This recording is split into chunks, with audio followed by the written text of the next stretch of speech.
किताब विपरण की रीत तो सच दा मार्ग भाग दूजा। लेखक सरदार गुरबख्श सिंह काला अफगाना। 8वें कांड का चौथा भाग। संत राम सिंह जी की महिमा। वाहिगुरू जी का खालसा वाहिगुरू जी की फतेह। दूर दूर ताईं रौला पै गया कि सरदार झंडा सिंह के घर आए संतां नूं गुरु नानक जी महाराज ने साक्षात दर्शन दे के अखंड पाठ तो पहला सहज पाठ रखण लई कहा है। संतां दी महिमा कारण सरदार झंडा सिंह दा घर तीर्थ बन गया सी। संतां दे रोकण दी जरा परवाह न करदियां लोकां ने चरनी हत्थ लाउण तो ना टलना।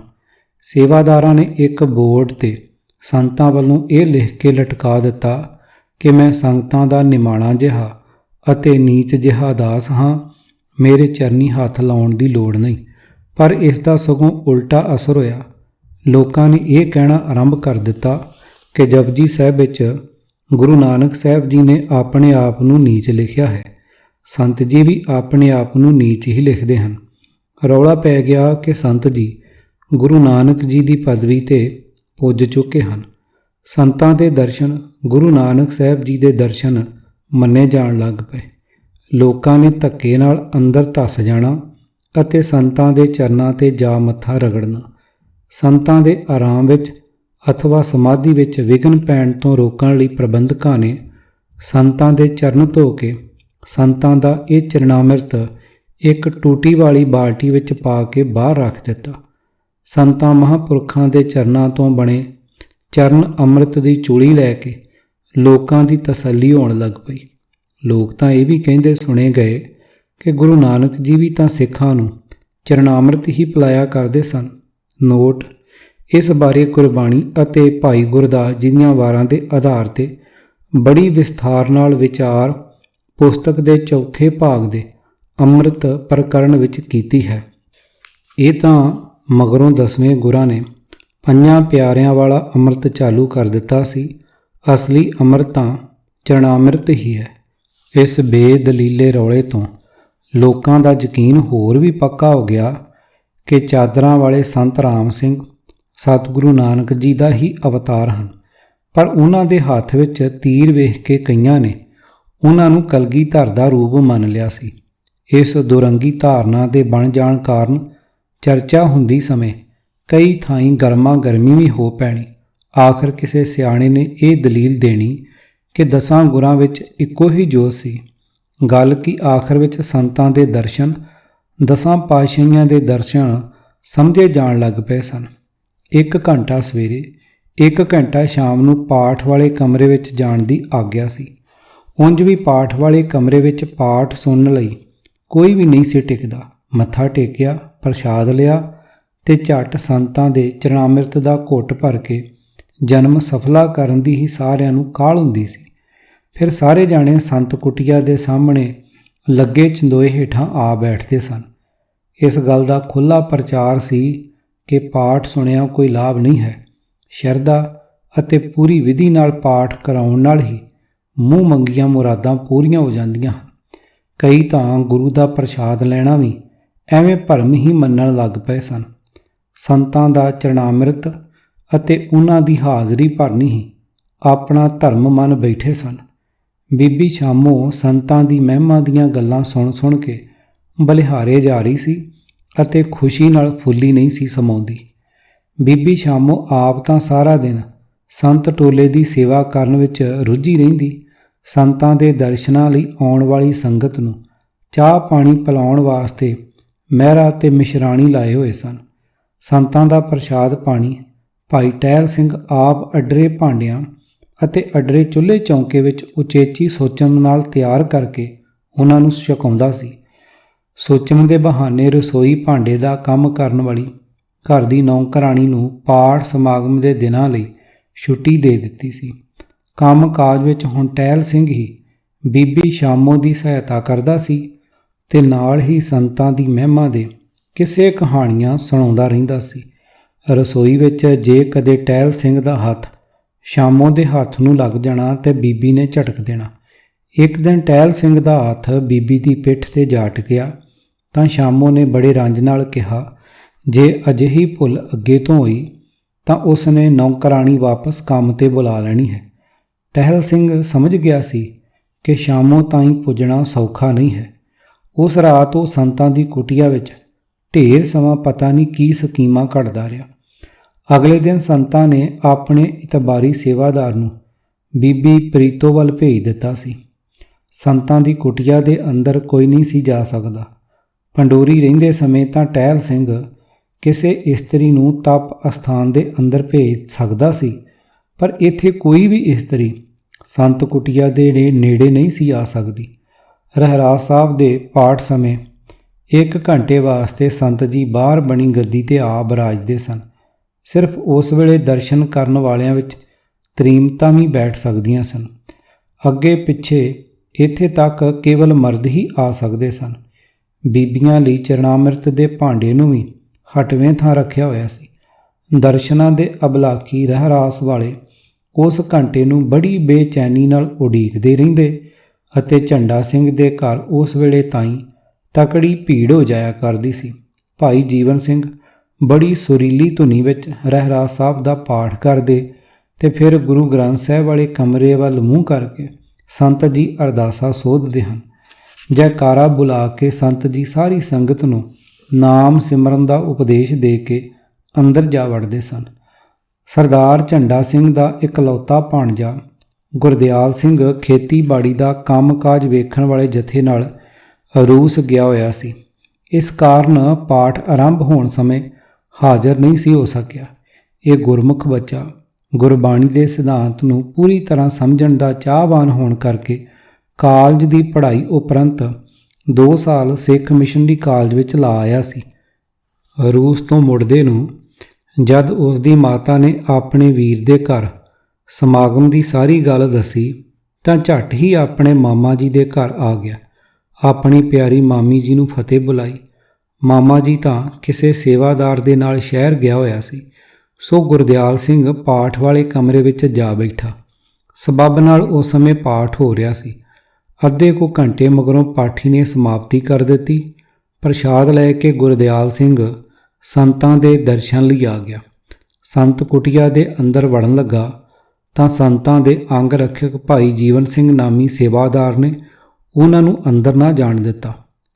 ਸਰਦਾਰ ਗੁਰਦਿਆਲ ਸਿੰਘ ਨੇ ਦੱਸਿਆ ਵੀ ਕਿ ਉਹ ਸਰਦਾਰ ਝੰਡਾ ਸਿੰਘ ਦਾ ਸਕਾ ਭਾਣਜਾ ਹੈ, ਪਰ ਸੇਵਾਦਾਰ ਦਾ ਇੱਕੋ ਉੱਤਰ ਸੀ ਕਿ ਕੁਟੀਆ ਦੇ ਅੰਦਰ ਸਿਰਫ ਝੰਡਾ ਸਿੰਘ ਜੀ ਹੀ ਮਿਲ ਸਕਦੇ ਹਨ। ਗੁਰਦਿਆਲ ਸਿੰਘ ਆਪਣੇ ਮਾਮਾ ਜੀ ਦੀ ਉਡੀਕ ਕਰਨ ਲਈ ਬੈਠ ਗਿਆ। ਸੰਤਾਂ ਦੇ ਦਰਸ਼ਨ ਕਰਨ ਦਾ ਸਮਾਂ ਹੋ ਗਿਆ। ਜਿਹੜਾ ਦਰਸ਼ਨ ਅਬਲਾਖੀ ਆਵੇ ਉਹ ਪਹਿਲਾਂ ਟੂਟੀ ਵਾਲੀ ਬਾਲਟੀ ਵਿੱਚੋਂ ਪਾਣੀ ਦਾ ਘੁੱਟ ਪੀਂਦਾ ਸੀ ਅਤੇ ਕਈ ਸ਼ਰਧਾਲੂ ਬੀਬੀਆਂ ਤਾਂ ਉਸ ਜਲ ਦੇ ਛੱਟੇ ਆਪਣੀਆਂ ਅੱਖਾਂ ਵਿੱਚ ਵੀ ਮਾਰਦੀਆਂ ਸਨ। ਮਾਮੀ ਜੀ ਕੋਲੋਂ ਗੁਰਦਿਆਲ ਸਿੰਘ ਨੇ ਉਸ ਪਾਣੀ ਬਾਰੇ ਜਾ ਪੁੱਛਿਆ। ਸ਼ਾਮੋ ਨੇ ਬੜੇ ਪਿਆਰ ਤੇ ਸਤਿਕਾਰ ਨਾਲ ਸਮਝਾਇਆ, ਸ਼ਾਮੋ ਕਾਕਾ ਜੀ, ਉਹ ਪਵਿੱਤਰ ਜਲ ਸੰਤਾਂ ਦੇ ਚਰਨਾਂ ਦਾ ਅੰਮ੍ਰਿਤ ਹੈ। ਸੰਗਤਾਂ ਨੇ ਬੜੀ ਮੁਸ਼ਕਲ ਨਾਲ ਸੰਤਾਂ ਨੂੰ ਮਨਾਇਆ ਸੀ ਕਿ ਜੇ ਉਹਨਾਂ ਆਪਣੇ ਚਰਨਾਂ ਨੂੰ ਹੱਥ ਲਾਉਣ ਲਈ ਅਤੇ ਆਪਣੇ ਨੇੜੇ ਨਹੀਂ ਆਉਣ ਦੇਣਾ ਤਾਂ ਆਪਣੇ ਚਰਨਾਂ ਦਾ ਅੰਮ੍ਰਿਤ ਹੀ ਬਖਸ਼ ਦੇਣ। ਉਸ ਦਿਨ ਤੋਂ ਜੀਵਨ ਸਿੰਘ ਜੀ ਜਾਂ ਭਾਈ ਟਹਿਲ ਸਿੰਘ ਹੋਰੀ ਸੰਤਾਂ ਦੇ ਚਰਨ ਧੋ ਕੇ ਬਾਹਰ ਰੱਖਣ ਲੱਗ ਪਏ ਅਤੇ ਉਹਨੂੰ ਪੀ ਕੇ ਲੋਕ ਆਪਣਾ ਜੀਵਨ ਸਫਲਾ ਕਰਨ ਜੋਗੇ ਬਣੇ। ਗੁਰਦਿਆਲ ਸਿੰਘ, ਇਸ ਗੱਲ ਦੀ ਸਮਝ ਤਾਂ ਪੈ ਗਈ। ਹੁਣ ਕਿਰਪਾ ਕਰਕੇ ਇਹ ਦੱਸੋ ਕਿ ਪਾਠ ਵਾਲੇ ਕਮਰੇ ਵੱਲ ਨਾ ਤੁਸੀਂ ਜਾਂਦੇ ਹੋ ਤੇ ਨਾ ਹੀ ਮੈਂ ਕਿਸੇ ਹੋਰ ਨੂੰ ਉਸ ਪਾਸੇ ਜਾਂਦਿਆਂ ਵੇਖਿਆ ਹੈ।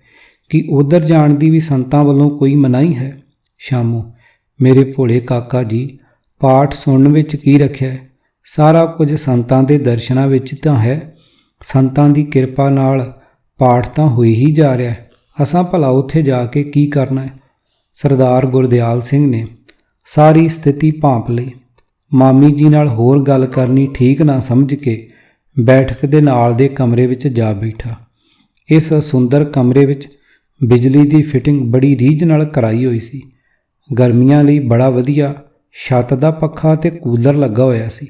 ਸਰਦੀਆਂ ਵਿੱਚ ਕਮਰੇ ਨੂੰ ਗਰਮ ਕਰਨ ਲਈ ਗਰਮ ਹਵਾ ਦੇਣ ਵਾਲਾ ਵਿਦੇਸ਼ੀ ਹੀਟਰ ਰੱਖਿਆ ਹੋਇਆ ਸੀ।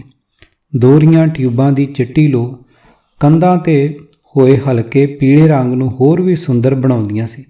ਸਰਦਾਰ ਝੰਡਾ ਸਿੰਘ ਪੁੱਤਰ ਪਿਆਰ ਵਾਲਾ ਨਿੱਘ ਵੀ ਆਪਣੇ ਇਸ ਪਿਆਰੇ ਭਾਣਜੇ ਵਿੱਚੋਂ ਹੀ ਮਾਣਦਾ ਸੀ। ਇਸ ਕਾਰਨ ਉਸ ਨੂੰ ਆਪਣੇ ਸੰਤਾਨਹੀਨ ਹੋਣ ਦਾ ਕੋਈ ਬਹੁਤਾ ਦੁੱਖ ਨਹੀਂ ਸੀ ਹੁੰਦਾ। ਆਪਣੇ ਪਿਆਰੇ ਪੁੱਤਰ ਭਾਣਜੇ ਲਈ ਹੀ ਉਸ ਨੇ ਇਹ ਕਮਰਾ ਉਚੇਚੇ ਤੌਰ 'ਤੇ ਬੜੀ ਰੀਝ ਨਾਲ ਬਣਵਾਇਆ ਹੋਇਆ ਸੀ। ਸਰਦਾਰ ਗੁਰਦਿਆਲ ਸਿੰਘ ਦੀ ਸਹੂਲਤ ਲਈ ਲੋੜੀਂਦਾ ਫਰਨੀਚਰ ਅਤੇ ਸੋਹਣੇ ਜਿਹੇ ਮੰਜੇ ਬਿਸਤਰੇ ਦਾ ਪ੍ਰਬੰਧ ਵੀ ਕੀਤਾ ਹੋਇਆ ਸੀ। ਕਮਰੇ ਦੇ ਨਾਲ ਲੱਗਵਾਂ ਬੜਾ ਬਾਂਕਾ ਇਸ਼ਨਾਨ ਘਰ ਵੀ ਸੀ। ਜਦੋਂ ਵੀ ਗੁਰਦਿਆਲ ਸਿੰਘ ਆਉਂਦਾ ਸੀ ਉਸ ਕਮਰੇ ਵਿੱਚ ਹੀ ਠਹਿਰਦਾ ਸੀ। ਬੀਬੀ ਨਿਰਮਲ ਕੌਰ ਨੇ ਸਿੱਖ ਰਹਿਤ ਮਰਜ਼ਾਦਾ, ਗੁਰਬਾਣੀ, ਅਰਥ ਵਿਚਾਰ, ਸਿੱਖ ਇਤਿਹਾਸ ਅਤੇ ਖੇਤੀਬਾੜੀ ਦੀ ਸਿੱਖਿਆ ਵਾਲੀਆਂ ਕੁਝ ਪੁਸਤਕਾਂ ਇੱਥੇ ਵੀ ਰਖਵਾ ਦਿੱਤੀਆਂ ਹੋਈਆਂ ਸਨ। ਅੰਦਰ ਜਾ ਕੇ ਗੁਰਦਿਆਲ ਸਿੰਘ ਸੋਚਾਂ ਵਿੱਚ ਡੁੱਬ ਗਿਆ ਕਿ ਉਸ ਦੇ ਭੋਲੇ ਭਾਲੇ ਮਾਮਾ ਜੀ ਇਹਨਾਂ ਠੱਗਾਂ ਦੇ ਅੱਡੇ ਕਿਵੇਂ ਚੜ੍ਹ ਗਏ।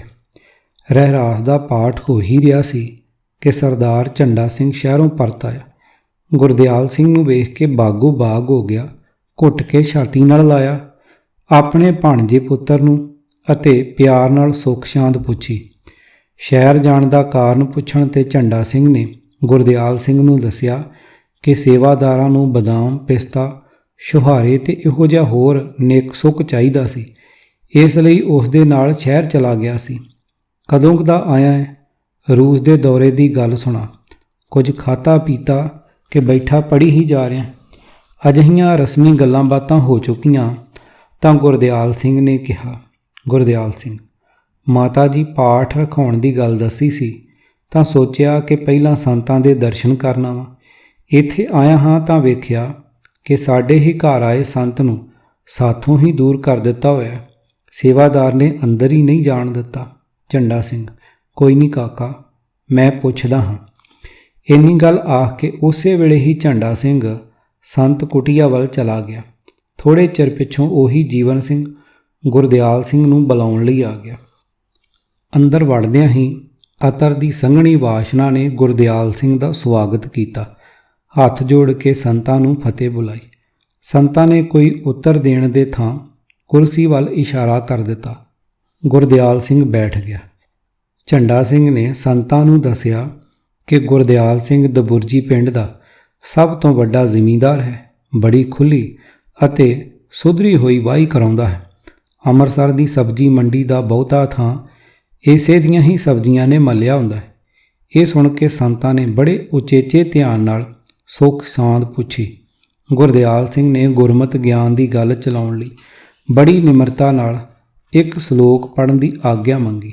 ਸੰਤਾਂ ਨੇ ਗੁਰਬਾਣੀ ਦਾ ਸ਼ਲੋਕ ਸੁਣਨ ਤੋਂ ਭਲਾ ਕਿਉਂ ਨਾ ਕਰਨੀ ਸੀ। ਬੜੀ ਉਦਾਰਤਾ ਨਾਲ ਕਿਹਾ ਕਿ ਉਹ ਤਾਂ ਸਦਾ ਹੀ ਗੁਰਬਾਣੀ ਦੇ ਰਸੀਆ ਗੁਰਮੁਖਾਂ ਦੀ ਭਾਲ ਵਿੱਚ ਹੀ ਰਹਿੰਦਾ ਹੈ। ਗੁਰਦਿਆਲ ਸਿੰਘ ਨੇ ਇਹ ਤੁਕ ਪੜ੍ਹੀ, ਰਸ ਸੋਇਨਾ ਰਸ ਰੂਪਾ ਕਾਮਣ, ਰਸ ਪਰਮਲ ਕੀ ਵਾਸ, ਰਸ ਘੋੜੇ ਰਸ ਸੇਜਾ ਮੰਦਰ, ਰਸ ਮੀਠਾ ਰਸ ਮਾਸ। ਪੰਨਾ 15।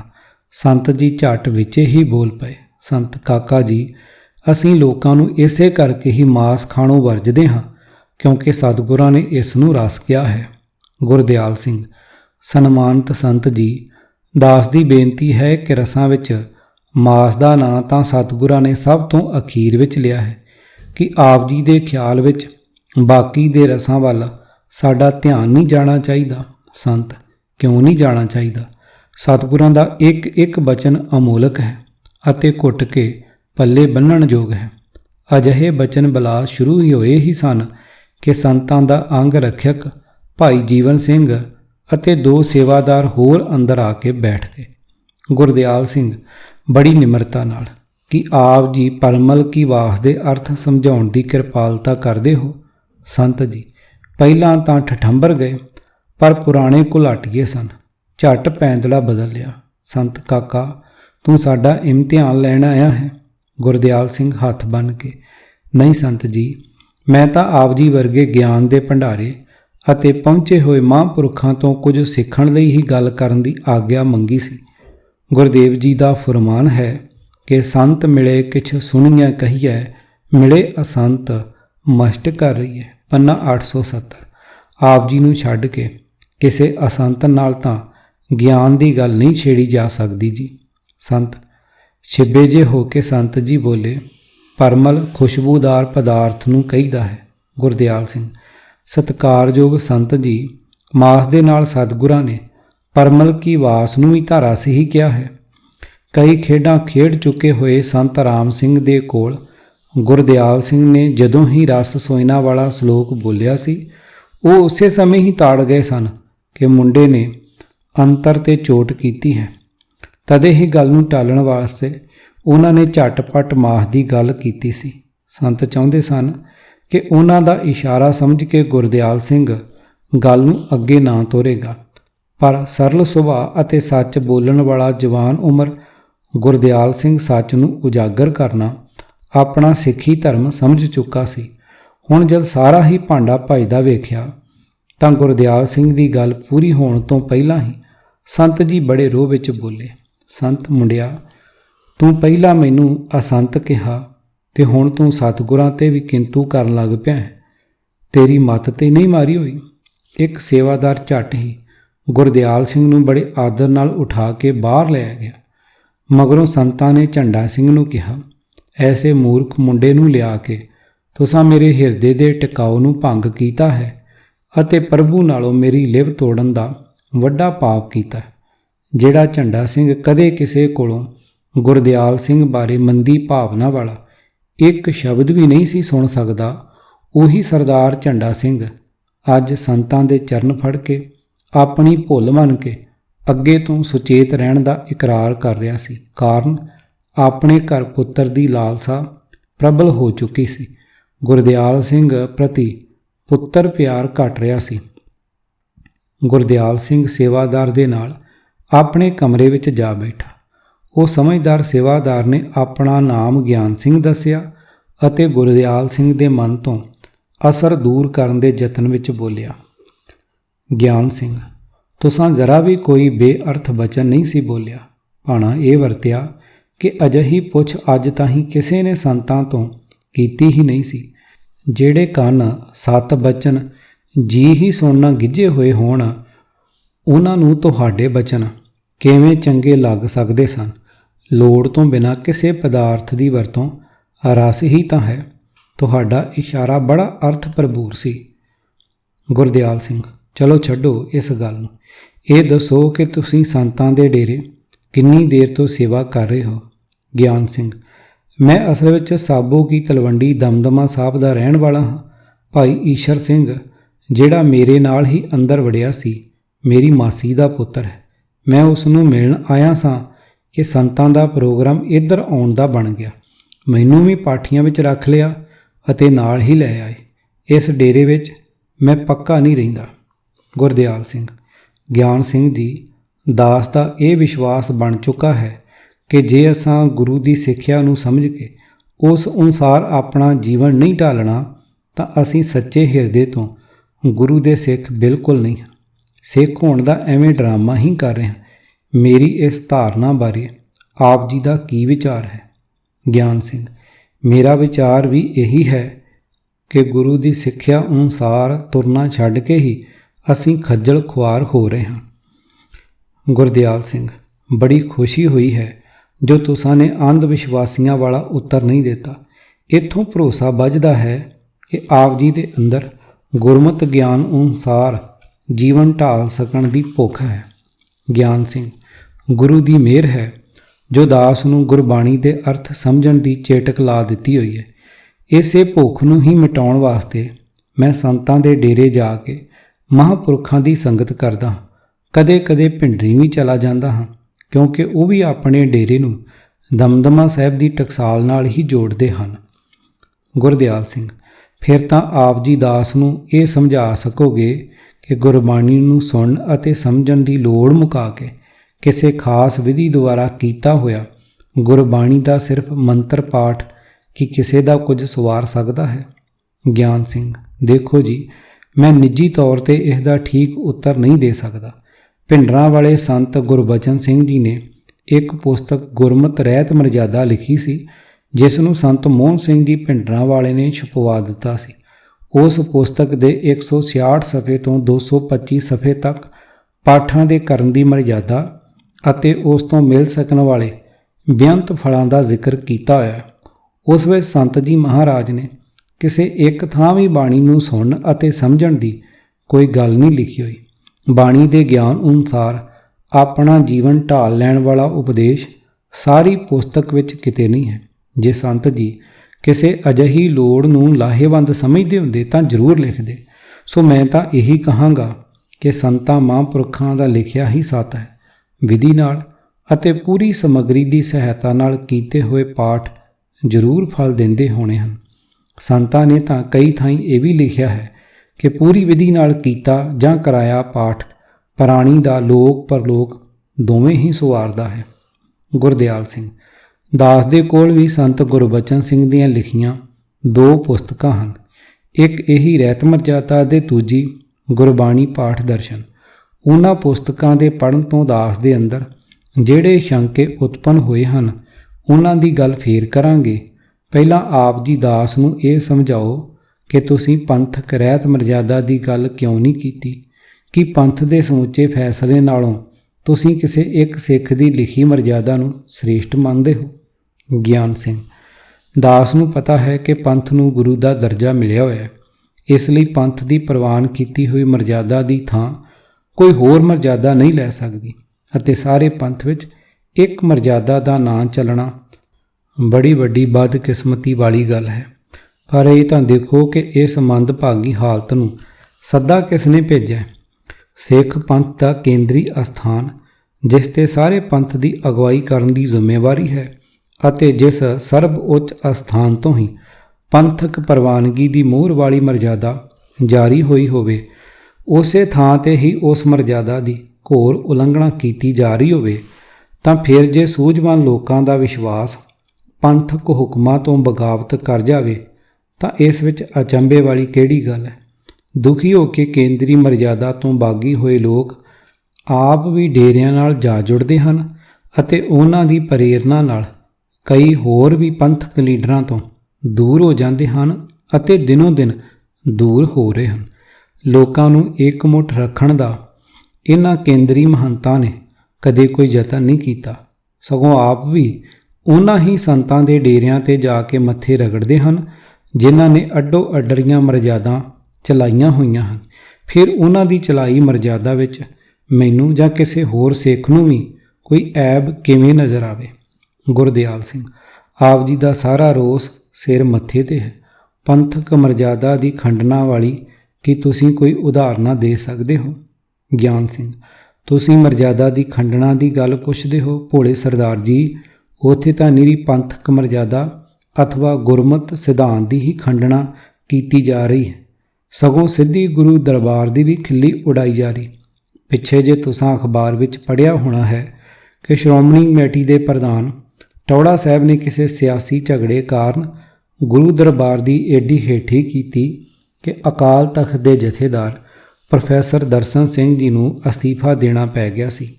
ਕਮੇਟੀ ਦੇ ਪ੍ਰਬੰਧ ਅਧੀਨ ਵਾਲਾ ਕਿਹੜਾ ਗੁਰੂ ਘਰ ਹੈ ਜਿੱਥੇ ਗੁਰੂ ਦਰਬਾਰ ਵਿੱਚ ਅਥਵਾ ਭਰੇ ਦੀਵਾਨ ਦੇ ਵਿੱਚ ਵੀ ਰੌਲਾ ਗੌਲਾ ਨਹੀਂ ਪੈਂਦਾ ਅਤੇ ਕਈ ਵਾਰੀ ਖੁੱਲ੍ਹਾ ਜੂਤ ਪਤਾਣ ਨਹੀਂ ਹੋਇਆ। ਕਮੇਟੀਆਂ ਦੇ ਅਜਿਹੇ ਲੀਡਰਾਂ ਬਾਰੇ ਸੁਹਿਰਦ ਸਿੱਖਾਂ ਦੇ ਮਨ ਵਿੱਚ ਕੀ ਕਦਰ ਰਹਿ ਜਾਂਦੀ ਹੈ। ਉਹਨਾਂ ਨੇ ਕੇਂਦਰ ਨਾਲੋਂ ਟੁੱਟਣਾ ਹੀ ਹੋਇਆ। ਫਿਰ ਕੋਈ ਨਿਰੰਕਾਰੀਆਂ ਦੇ ਡੇਰੇ ਜਾ ਵੜੇ ਜਾਂ ਰਾਧਾ ਸੁਆਮੀਆਂ ਦੇ ਚਲਾ ਜਾਏ ਤੇ ਭਾਵੇਂ ਭਿੰਡਰਾਂਵਾਲਾ ਦਾ ਚੇਲਾ ਜਾ ਬਣੇ, ਫਿਰ ਭਾਵੇਂ ਕੋਈ ਕਿਸੇ ਦੇਹਧਾਰੀ ਗੁਰੂ ਦਾ ਚੇਲਾ ਬਣੀ ਜਾਵੇ, ਕਸੂਰ ਸਾਰਾ ਪੰਥਕ ਲੀਡਰਾਂ ਦਾ ਹੈ। ਦੁਖੀ ਹੋ ਕੇ ਵੱਖ ਹੋ ਰਹੇ ਅਜਿਹੇ ਲੋਕਾਂ ਦਾ ਕੀ ਕਸੂਰ ਹੈ। ਫਿਰ ਇਹ ਗੱਲ ਵੀ ਅੱਖੀਆਂ ਤੋਂ ਓਲੇ ਕਿਵੇਂ ਹੋਵੇ ਕਿ ਜਿੱਥੇ ਕਮੇਟੀਆਂ ਦੇ ਪ੍ਰਬੰਧ ਅਧੀਨ ਗੁਰੂ ਘਰਾਂ ਵਿੱਚ ਸਿੱਧੀ ਗੁਰੂ ਮਹਾਰਾਜ ਦੀ ਹੀ ਅਵਗਿਆ ਹੁੰਦੀ ਹੈ ਅਤੇ ਦੀਵਾਨਾਂ ਵਿੱਚ ਅਸ਼ਾਂਤੀ ਅਤੇ ਰੌਲੇ ਗੌਲੇ ਦਾ ਰਾਜ ਹੁੰਦਾ ਹੈ, ਉੱਥੇ ਸੰਤਾਂ ਅਥਵਾ ਦੇਹਧਾਰੀਆਂ ਗੁਰੂਆਂ ਦੇ ਡੇਰਿਆਂ ਵਿੱਚ ਕਿਸੇ ਪ੍ਰਕਾਰ ਦੀ ਅਵਗਿਆ ਕਰ ਸਕਣ ਦੀ ਦਲੇਰੀ ਕੋਈ ਨਹੀਂ ਕਰ ਸਕਦਾ ਅਤੇ ਦੀਵਾਨਾਂ ਵਿੱਚ ਪੂਰਨ ਟਿਕਾਓ ਅਤੇ ਸ਼ਾਂਤੀ ਵਾਲਾ ਵਾਤਾਵਰਨ ਹੁੰਦਾ ਹੈ। ਸਾਰਾ ਪ੍ਰਬੰਧ ਇੱਕ ਜਥੇਦਾਰ ਦੇ ਹੁਕਮ ਅਧੀਨ ਚੱਲ ਰਿਹਾ ਹੁੰਦਾ ਹੈ। ਹਰ ਕੋਈ ਇੱਕ ਪੱਕੀ ਮਰਜ਼ਾਦਾ ਅਧੀਨ ਵਿਚਰਦਾ ਨਜ਼ਰ ਹੀ ਆਉਂਦਾ ਹੈ। ਤੁਸੀਂ ਹੀ ਦੱਸੋ ਕਿ ਕਿਹੜੀ ਕਮੇਟੀ ਹੈ ਜਿਸ ਵਿੱਚ ਸਖਤ ਕਿਸਮ ਦੀ ਧੜੇਬੰਦੀ ਨਹੀਂ ਹੈ। ਉਹਨਾਂ ਨੇ ਲੋਕਾਂ ਵਿੱਚ ਏਕਤਾ ਕਿਵੇਂ ਲਿਆਉਣੀ ਹੋਈ। ਇਹਨਾਂ ਰੋਗਾਂ ਤੋਂ ਤੰਗ ਪੈ ਕੇ ਦਾਸ ਡੇਰਿਆਂ 'ਤੇ ਜਾਣ ਲੱਗ ਪਿਆ ਸੀ। ਗੁਰਦਿਆਲ ਸਿੰਘ। ਗਿਆਨ ਸਿੰਘ ਜੀ, ਆਪ ਦੇ ਵਿਚਾਰ ਸੁਣ ਕੇ ਖੁਸ਼ੀ ਹੋਈ ਹੈ। ਸ਼ੁਕਰ ਹੈ ਪੰਥ ਵਿੱਚ ਤੁਹਾਡੇ ਜਿਹੇ ਗੁਰਮੁਖਾਂ ਦੇ ਦਰਸ਼ਨ ਵੀ ਹੋ ਰਹੇ ਹਨ। ਸੋ ਅਜੇ ਸਾਨੂੰ ਪੂਰੀ ਤਰ੍ਹਾਂ ਨਿਰਾਸ਼ ਹੋ ਜਾਣ ਦੀ ਲੋੜ ਨਹੀਂ ਹੈ। ਪਰ ਤੁਸਾਂ ਦਾਸ ਨੂੰ ਉਹੀ ਕੁਝ ਦੱਸਿਆ ਜਿਸ ਦੀ ਚਰਚਾ ਅਖਬਾਰਾਂ ਵਿੱਚ ਵੀ ਹੋ ਚੁੱਕੀ ਹੈ ਅਤੇ ਆਮ ਲੋਕਾਂ ਨੂੰ ਵੀ ਪਤਾ ਹੈ ਕਿ ਆਪ ਜੀ ਨੇ ਕੋਈ ਹੋਰ ਕੁਰੀਤੀ ਅਥਵਾ ਪੰਥਕ ਮਰਜ਼ਾਦਾ ਦੀ ਖੰਡਣਾ ਵਾਲੀ ਉਚੇਚੀ ਮਰਜ਼ਾਦਾ ਸ੍ਰੀ ਦਰਬਾਰ ਸਾਹਿਬ ਵਿੱਚ ਚੱਲਦੀ ਵੀ ਵੇਖੀ ਹੈ। ਗਿਆਨ ਸਿੰਘ। ਵੇਖੋ ਜੀ, ਅਖੰਡ ਪਾਠਾਂ ਦੇ ਕਰਾਉਣ ਨਾਲ ਮਿਲਦੇ ਫਲਾਂ ਦੇ ਭਰਮ ਕਾਰਨ ਹੀ ਲੋਕ ਦੁੱਖ ਭੰਜਨੀ ਬੇਰੀ ਵਾਲੀ ਥਾਂ ਬਾਬਾ ਦੀਪ ਸਿੰਘ ਦੀ ਜਗ੍ਹਾ ਤੇ ਅਥਵਾ ਸ੍ਰੀ ਅਕਾਲ ਤਖਤ 'ਤੇ ਜਾ ਕੇ ਫਿਰ ਬਹੁਤੇ ਲੋਕ ਕਮੇਟੀ ਦੀ ਮਰਜ਼ੀ ਨਾਲ ਹੀ ਕੀਤੇ ਜਾਣ ਵਾਲੇ ਥਾਂ 'ਤੇ ਅਖੰਡ ਪਾਠ ਕਰਾਉਣ ਲਈ ਦਰਬਾਰ ਸਾਹਿਬ ਕਮੇਟੀ ਕੋਲ ਪੁੱਜਦੇ ਹਨ। ਇਹਨਾਂ ਪਾਠਾਂ ਨੂੰ ਬੁੱਕ ਕਰਨ ਲਈ ਦਰਬਾਰ ਸਾਹਿਬ ਕਮੇਟੀ ਅੱਡੋ ਅੱਡਰੇ ਰੇਟਾਂ ਨਾਲ ਸ਼ਰਧਾਲੂਆਂ ਕੋਲੋਂ ਮਾਇਆ ਲੈਂਦੀ ਹੈ। ਸਭ ਤੋਂ ਬਹੁਤਾ ਰੇਟ ਉਸ ਹੱਥ ਲਿਖਤ ਬੀੜ ਤੇ ਪਾਠ ਕਰਵਾਉਣ ਦਾ ਹੈ ਜਿਹੜੀ ਦਰਬਾਰ ਸਾਹਿਬ ਦੀ ਛੱਤ 'ਤੇ ਹੈ। ਅਜਿਹੇ ਪਾਠ ਪ੍ਰਕਰਮਾਂ ਦੇ ਗਿਰਦੇ ਬਣੇ ਕਮਰਿਆਂ ਵਿੱਚ ਵੀ ਕਈ ਥਾਈਂ ਹੋ ਰਹੇ ਹੁੰਦੇ ਹਨ। ਪਾਠ ਕਰਨ ਵਾਲੇ ਤਨਖਾਹਦਾਰ ਮੁਲਾਜ਼ਮ ਰੱਖੇ ਹੋਏ। ਇਹਨਾਂ ਪਹਾੜੇ ਦੇ ਪਾਠੀਆਂ ਨੂੰ ਕੱਖ ਪਤਾ ਨਹੀਂ ਹੁੰਦਾ ਕਿ ਉਹਨਾਂ ਦੀ ਜੀਭ ਕਿਹੜੀ ਤੁਕ ਉਚਾਰ ਰਹੀ ਹੈ, ਕਿਉਂਕਿ ਉਹਨਾਂ ਦੀ ਬਹੁਤੀ ਰੁਚੀ ਘੜੀ ਦੀ ਸੂਈ ਵੱਲ ਹੁੰਦੀ ਹੈ ਕਿ ਉਸ ਦੀ ਜਾਨ ਛਡਾਉਣ ਵਾਲਾ ਕਦੋਂ ਪੁੱਜ ਰਿਹਾ। ਜਿਨ੍ਹਾਂ ਸ਼ਰਧਾਲੂਆਂ ਨੇ ਪਾਠ ਬੁੱਕ ਕਰਾਏ ਹੁੰਦੇ ਹਨ ਉਹਨਾਂ ਨੇ ਪਾਠ ਤਾਂ ਕੀ ਸੁਣਨਾ ਹੈ, ਉਹਨਾਂ ਨੂੰ ਤਾਂ ਇਹ ਵੀ ਪਤਾ ਨਹੀਂ ਹੁੰਦਾ ਕਿ ਪਾਠ ਕਿਸ ਸਮੇਂ ਕੀਤਾ ਗਿਆ। ਅਖੰਡ ਪਾਠ ਦੀ ਸਮਾਪਤੀ ਵਾਲਾ ਮੁੱਖ ਵਾਕ ਲਿਖ ਕੇ ਘਰ ਵਾਲੇ ਨੂੰ ਡਾਕ ਰਾਹੀਂ ਭੇਜ ਦਿੱਤਾ ਜਾਂਦਾ ਹੈ। ਪੰਥਕ ਰਹਿਤ ਮਰਜ਼ਾਦਾ ਵਿੱਚ ਸਾਫ਼ ਲਿਖਿਆ ਹੈ ਕਿ ਅਖੰਡ ਪਾਠ ਜਾਂ ਸਹਿਜ ਪਾਠ ਅਵਲ ਤਾਂ ਘਰ ਵਾਲਾ ਆਪ ਕਰੇ ਜਾਂ ਕੋਲ ਬੈਠ ਕੇ ਸੁਣੇ। ਜੇ ਦੋਵੇਂ ਗੱਲਾਂ ਨਹੀਂ ਤਾਂ ਗੁਰਬਾਣੀ ਦੀ ਬੇਅਦਬੀ ਹੈ ਕਿ ਦਰਬਾਰ ਸਾਹਿਬ ਕਮੇਟੀ ਆਪ ਹੀ ਪੰਥਕ ਮਰਜ਼ਾਦਾ ਦੀ ਘੋਰ ਖੰਡਣਾ ਨਹੀਂ ਕਰ ਰਹੀ। ਅਵਰ ਉਪਦੇਸ ਹੈ ਆਪ ਨਾ ਕਰੇ, ਆਵਤ ਜਾਵਤ ਜਨਮੇ ਮਰੇ। ਪੰਨਾ 269। ਗੁਰਦਿਆਲ ਸਿੰਘ।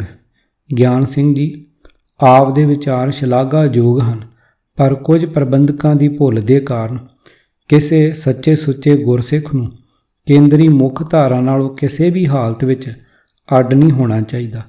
ਇੰਜ ਕਰਨਾ ਗੁਰੂ ਅਤੇ ਪੰਥ ਦੋਹਾਂ ਤੋਂ ਬੇਮੁਖ ਹੋਣ ਤੁਲ ਹੈ।